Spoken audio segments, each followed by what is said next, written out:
அதிமுகவின் இரு அணிகளையும் இணைப்பதற்கான அடுத்தடுத்த நகர்வுகள் தற்போது அரங்கேற தொடங்கிவிட்டன. நான் இருப்பது தற்போது மின்துறை அமைச்சர் தங்கமணியுடைய இல்லத்தில் இருக்கின்றேன். இந்த இவருடைய இல்லத்தில் 20க்கும் மேற்பட்ட அமைச்சர்கள் தற்போது ஆலோசனை நடத்தி வருகின்றனர். அதிமுகவை இணைப்பதற்கான இந்த ஆலோசனை, அதற்கான முடிவுகள் காலை முதலே தெரிய தொடங்கிவிட்டன. சென்னை தலைமைச் செயலகத்தில் இன்று காலை முதலமைச்சர் எடப்பாடி பழனிசாமி வந்திருந்தார். அதனைத் தொடர்ந்து அமைச்சர்கள் அனைவரும் அங்கு வந்திருந்தனர். அப்பொழுது வழக்கத்திற்கு மாறாக மக்களவை துணை சபாநாயகர் தம்பிதுரை முதலமைச்சர் திரு எடப்பாடி பழனிசாமியுடன் 2 மணி நேரம் ஆலோசனை நடத்தினார். ஆலோசனை நடத்திவிட்டு செய்தியாளரை சந்திக்கும் போது தொகுதி பிரச்சனைகள் தொடர்பாக தாம் பேச வந்ததாக குறிப்பிட்டார். அதன் பிறகு சென்றுவிட்டு சிறிது நேரத்திலேயே 2வது முறையாக ஒரு ஆலோசனை கூட்டம் நடைபெற்றது. முதலமைச்சருடன் மக்களவை சபாநாயகர் துணை சபாநாயகர் தம்பிதுரை ஆலோசனை நடத்தினார். ஆலோசனை நடத்திவிட்டு செய்தியாளர்களை சந்தித்தார். அந்த செய்தியாளர் சந்திப்பிலேயே நமக்கு பல்வேறு கேள்விகளுக்கான விடைகளை அவர் தெரிவித்தார். இரண்டு கட்சிகளும் 2 அணியினரும் இணைவதற்கான வாய்ப்புகள் இருக்கின்றன. அதே போல் முன்னாள் முதலமைச்சர் திரு ஓ பன்னீர்செல்வம் தெரிவித்த கருத்திற்கு மகிழ்ச்சி தெரிவித்து வரவேற்பதாகவும் குறிப்பிட்டார். இந்நிலையில் தற்போது மின்துறை அமைச்சர் தங்கமணி வீட்டில் தற்போது ஒரு அவசர ஆலோசனை கூட்டம் நடைபெற்று வருகிறது. இந்த ஆலோசனை கூட்டத்தில் மூத்த அமைச்சர்கள் OS மணியன், அதே போல் செல்லூர் ராஜு, RB உதயகுமார் உள்ளிட்ட பல்வேறு 20க்கும் மேற்பட்ட அமைச்சர்கள் தற்போது இந்த ஆலோசனை கூட்டத்தில் ஈடுபட்டு வருகின்றனர். அதாவது தலைமைச் செயலகத்தில் மாலையில் பேசும் பொழுதே ஏராளமான சட்டமன்ற உறுப்பினர்கள், நாடாளுமன்ற உறுப்பினர்களும் வந்திருந்தனர். அதே போல் இவர் வீட்டிற்கும் தற்போது திருத்தணி MP கோஹரி உள்ளிட்ட நாடாளுமன்ற உறுப்பினர்கள், மூத்த சட்டமன்ற உறுப்பினர்களும் உள்ளே இருக்கின்றனர். அவர்கள் மாலை தெரிவிக்கும் பொழுதே இரவிற்குள் ஒரு நல்ல செய்தி வரும் என்று அவர்கள் சூசகமாக குறிப்பிட்டு விட்டு சென்றனர். அதற்கான முயற்சிகள் தான் நடந்து வருகின்றன. ஆனால் இதே நேரத்தில் அமைச்சர் உடுமலை ராதாகிருஷ்ணன் இல்லத்திலும் ஒரு அவசர ஆலோசனை கூட்டம் நடைபெற்று வருகிறது. ஆனால் அந்த ஆலோசனை கூட்டத்தில் 3 அமைச்சர்கள் மட்டுமே பங்கேற்றிருப்பதாக தெரிகிறது.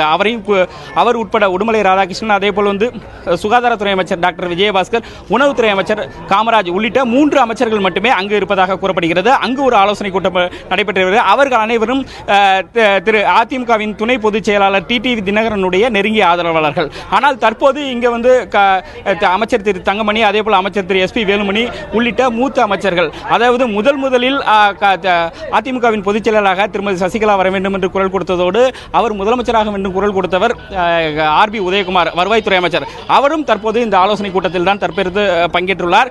இந்த ஆலோசனை கூட்டம் முடிந்த பிறகு இவர்கள் செய்தியாளர்களை சந்திப்பதற்கான வாய்ப்புகள் இருக்கிறது. தற்போது ஏராளமான அதிமுக தொண்டர்கள், அவர்களுடைய ஆதரவாளர்கள் தற்போது இவருடைய இல்லத்திற்கு வர தொடங்கிவிட்டனர். அடுத்தடுத்து அதிமுகவின் 2 அணிகளையும் இணைப்பதற்கான நகர்வுகள் தொடங்கிவிட்டன. அதனுடைய வெளிப்பாடு தான் இந்த கூட்டம். இந்த கூட்டத்தில் 90% அமைச்சர்கள் இருக்கிறார்கள் என்று கூறப்படுகிறது.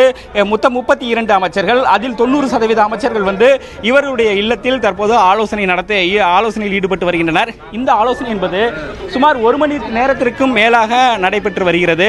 ஆலோசனையின் முடிவில் எது போன்ற முடிவுகள் எடுக்கப்பட்டன என்பது குறித்து தெளிவாக தெரியவரும். மக்களவை துணை சபாநாயகர் தம்பிதுரையும் இங்கு வந்து கொண்டிருக்கிறார் என்ற தகவல்கள் தற்போது நமக்கு தெரிவிக்கின்றன.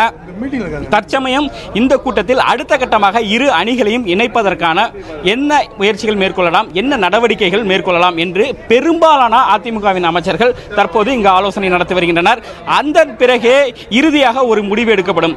மதியம் அதாவது தலைமைச் செயலகத்தில் மூத்த அமைச்சர்கள், அதே போல் ஒரு சில அமைச்சர்கள், அதே போல் நாடாளுமன்ற எம்பிக்கள் கூட அங்கு வந்திருந்தனர். அவர்கள் தெரிவிக்கும் பொழுது இன்று இரவிற்குள் ஒரு நல்ல முடிவு எடுக்கப்படும், காலையில் ஒரு நல்ல செய்தி வரும் என்று சூசகமாக தெரிவித்து சென்றனர். சிலர் நேரடியாக குறிப்பிட்டனர்.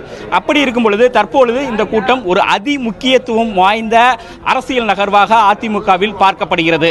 தொடர்ந்து அதே போல் சட்டமன்ற உறுப்பினர்களும் நாளை சென்னைக்கு அழைக்கப்பட்டுள்ளனர். முதலமைச்சர் அலுவலகத்தில் இருந்து அவர்களுக்கு தகவல் சென்றுள்ளது. நாளை இங்குள்ள அந்த போர்க்கப்பலை காண்பதற்கான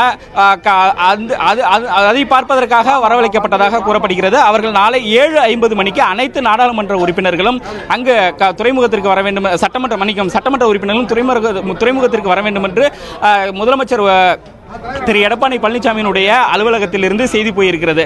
அந்த வகையில் சட்டமன்ற உறுப்பினர்கள் முழுவதுமாக தற்போது சென்னை நோக்கி வந்து கொண்டிருக்கின்றனர். நாளை அந்த போர்க்கப்பலை பார்த்துவிட்டு அதன் பிறகு முக்கியமான முடிவுகள் எடுக்கப்படலாம் என்று கூறப்படுகிறது. அதனுடைய முன்னோட்டமாக தான் தற்போது இங்கு மூத்த அமைச்சர்களுடைய ஆலோசனை கூட்டம் நடைபெற்று வருகிறது. ஆலோசனை கூட்டம் நடந்து முடிந்த பிறகு முக்கியமான பல்வேறு முடிவுகள் எடுக்கப்பட உள்ளன. அவை இங்கு செய்தியாளர்களுக்கு தெரிவிக்கப்படும். அனைத்து ஊடகங்களும் தற்போது இங்கு வந்துவிட்டன. அனைத்து ஊடகத்தினரும் தயார் நிலையில் உள்ளனர். அதன் பிறகு இந்த கூட்டத்தில் கூட்டத்தில் எடுக்கப்படக்கூட முடிவுகள் என்ன என்று தெரிய வரும். அதே போல் முன்னாள் முதலமைச்சர் திரு ஓ பன்னீர்செல்வமும் சென்னை நாளை வருவதற்கான வாய்ப்புகள் இருப்பதாக கூறப்படுகிறது.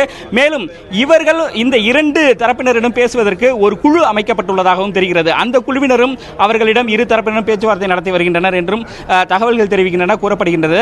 தற்போது அமைச்சர் தங்கமணி வீட்டில் 20க்கும் மேற்பட்ட அமைச்சர்கள் ஆலோசனை நடத்தி வருகின்றனர். இன்று இரவிற்குள் அஇஅதிமுகவின் இரண்டு அணிகளும் இணைவதற்கான வாய்ப்புகள் இருக்கிறது. அதற்கான நகர்வாக தான் இது பார்க்கப்படுகிறது. இந்த சூழலில் அங்கு ஒரு கூட்டம் நடைபெற்று வருகிறது. அதாவது வீட்டுவசதித்துறை அமைச்சர் உடுமலை ராதாகிருஷ்ணன் இல்லத்திலும் ஒரு கூட்டம் நடைபெற்று வருகிறது. ஆனால் அங்கு ஒரு சில அமைச்சர்கள், அதாவது குறிப்பிட்ட சொல்லும்படி என்றால் உணவுத்துறை அமைச்சர் காமராஜ், அதே போல் சுகாதாரத்துறை அமைச்சர் டாக்டர் விஜயபாஸ்கர் உள்ளிட்டோர் மட்டும்தான் அங்கு பங்கேற்றிருப்பதாக கூறப்படுகிறது. இந்நிலையில் இன்னும் சில மணி நேரங்களில் எது போன்ற முடிவுகள் எடுக்கப்படும் என்பது நமக்கு முழுவதுமாக தெரிய வரும். தற்போதைய கூட்டம் என்பது 1 மணி நேரத்திற்கு மேலாக நடைபெற்று வருகிறது.